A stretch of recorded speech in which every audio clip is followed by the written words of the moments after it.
What's up, everyone? I wanted to chime in on this Luka trade for the community. After all, what's a community if we don't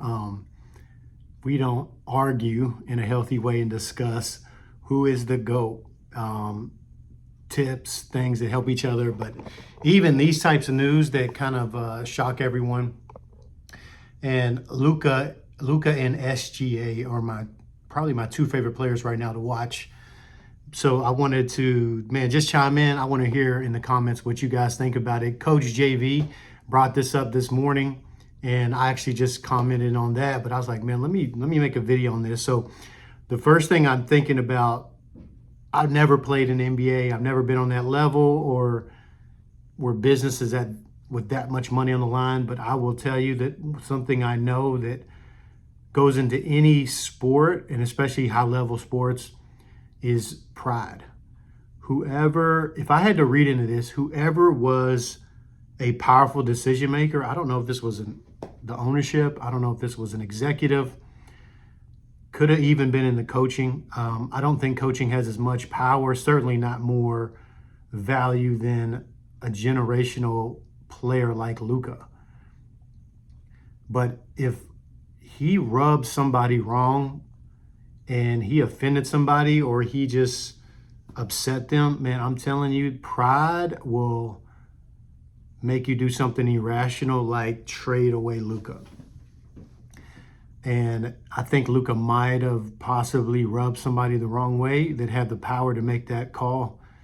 And they just flat out weren't happy, and they did not want to pay him the supermax, which I think is like, he was set to get like around 350 million, something crazy like that. So they're thinking he's not worth it. And more importantly, they might have exchanged words. I've seen this happen before overseas where you make a crazy decision because you just rub somebody the wrong way. And I think it's crazy because, again, listen, your physical prime is around age 27. Luka's 25. He's 2 years away from even reaching his physical prime. I do think he will pull it together as far as conditioning. If you look at any young player, they get away with it. Look at like Anthony Edwards, even Kobe Bryant. They talked about Dwayne Wade. They were eating McDonald's, Wendy's. They weren't eating anything good. It's just their genes. They can make up for it. I saw that recent Netflix series on, I think it's called Starting Five. Dude, Anthony Edwards is just eating fried chicken and pizza, and he's not eating healthy either.